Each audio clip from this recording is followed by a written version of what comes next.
এটা খুলনা অনেকের কাছে অনেকটা ভালোবাসার, অনেকটা আবেগের। রূপসা, ভৈরব, ময়ূর নদী বয়ে যাচ্ছে, আর তার মাঝে বাংলাদেশের একটা সুন্দর শহর উঁকি দিচ্ছে, যার নাম খুলনা। কথিত আছে শত শত বছর ধরে বর্তমান খুলনা জেলায় পূজিত হয়ে আসছেন খুলুলেশ্বরী। এই দেবীর নাম থেকেই খুলনা নামের উৎপত্তি। আর এই শহরকে রূপলী শহর বলার কারণ, শিল্পে, কৃষিতে, মাছ উৎপাদনে এই অঞ্চল যুগ যুগ ধরে বাংলাদেশকে সমৃদ্ধ করছে। ঢাকা ও চট্টগ্রাম শহরের পরে এটি বাংলাদেশের বিভাগীয় শহরগুলোর মধ্যে অন্যতম।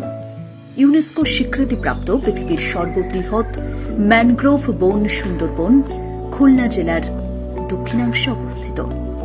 এই খুলনাকেই সুন্দরবনের প্রবেশদ্বার বলা হয়। 1884 সালে 16 ফেব্রুয়ারি কলকাতা থেকে খুলনা পর্যন্ত রেলওয়ে পরিষেবা চালু করা হয়, যা ছিল খুলনার প্রথম রেলওয়ে। 1912 সালে এই অঞ্চল থেকে নদীপথে ঐতিহাসিক স্টিমার চলাচল শুরু হয়। অর্থনৈতিক উন্নতি এবং ব্যবসা বাণিজ্যের ক্ষেত্রে সুবিধার কারণে খুলনাকে বাংলার কুয়েত সিটিও বলা হয়ে থাকে। খুলনা বাংলাদেশের অন্যতম শিল্পনগরী। খুলনা নগরীর হিমায়িত চিংড়ি রপ্তানি শিল্পের কারণে খুলনাকে রূপলী শহর বলা হয়ে থাকে। খুলনার গ্রামাঞ্চলে কি নেই? নোনা জল, মিষ্টি জলের বিভিন্ন জাতের চিংড়ি, সাদা মাছ চাষ হতে দেখা যায় এখানে। খুলনা বর্তমানে মাছ রপ্তানি করে বৈদেশিক মুদ্রা অর্জন করে দেশের অর্থনীতিতে বড় ভূমিকা রাখছে। পূর্বে খুলনায় সবথেকে বেশি ছিল পাটজাত উৎপাদন শিল্প। বর্তমানে খুলনার উল্লেখযোগ্য শিল্প হল বেসরকারি উদ্যোগে গড়ে ওঠা রপ্তানিযোগ্য চিংড়ি মাছ আর হিমায়িত খাদ্য রপ্তানি শিল্প। এছাড়া খুলনার ফুলতলা, ডুমুরিয়াতে ঐতিহ্যবাহী গ্রাম্য শিল্প এখনো দেখার মতো, যেমন মৃৎশিল্প, হস্তশিল্প ইত্যাদি।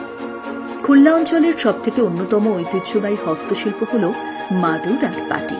এটি বেতের তৈরি এক ধরনের কার্পেট, যা মাটিতে বসার ক্ষেত্রে কিংবা অন্যান্য হরেক কাজে লাগে, আর এটা ঐতিহ্য বলতে পারেন। ভোজনবিলাসী বাঙালির কাছে মিষ্টি তো এক অমৃত স্বাদের খাবার। মিষ্টির নাম শুনলে জিভে জল আসে না এমন মানুষ মেলাভার। আর এই খুলনার বিখ্যাত ইন্দ্রমোহন সুইটসের রসগোল্লা যদি একবার মুখে পড়ে, তাহলে উফ, জাস্ট ফাটাফাটি। বিখ্যাত সেই রসগোল্লার স্বাদ। খুলনা জেলা সম্পর্কে বেশ কিছু আকর্ষণীয় তথ্য তো রয়েছে। খুলনা জাদুঘর, খুলনা চিড়িয়াখানা এবং খুলনা ক্যাথেড্রাল সহ বেশ কয়েকটি গুরুত্বপূর্ণ ঐতিহাসিক এবং সাংস্কৃতিক স্থান। খুলনা বাংলাদেশের জনপ্রিয় পর্যটন কেন্দ্র। এখানকার খান জাহান আলী মাজার, সোনারগাঁও প্রাসাদ, সুন্দরবন জাতীয় উদ্যান সহ বেশ কয়েকটি ঐতিহাসিক এবং সাংস্কৃতিক আকর্ষণের আবাসস্থল। প্রত্যেক বছর দেশ বিদেশ থেকে বহু মানুষ এই জায়গায় ঘুরতে আসেন। সবশেষে এটুকুই বলা যায়, বাংলাদেশের অর্থনৈতিক, শিল্প, বাণিজ্যিক সমস্ত দিক থেকে উন্নতিতে খুলনার ভূমিকা অনেকটা। ও আর হ্যাঁ, এই খুলনাই কিন্তু বিখ্যাত বিজ্ঞানী আচার্য প্রফুল্লচন্দ্র রায়ের জন্মভূমি। ভালোবাসা থাকুক, ভালো লাগা থাকুক, এই খুলনা আরো সুন্দর হোক, আর খুলনাবাসীরা খুবই ভালো থাকুন।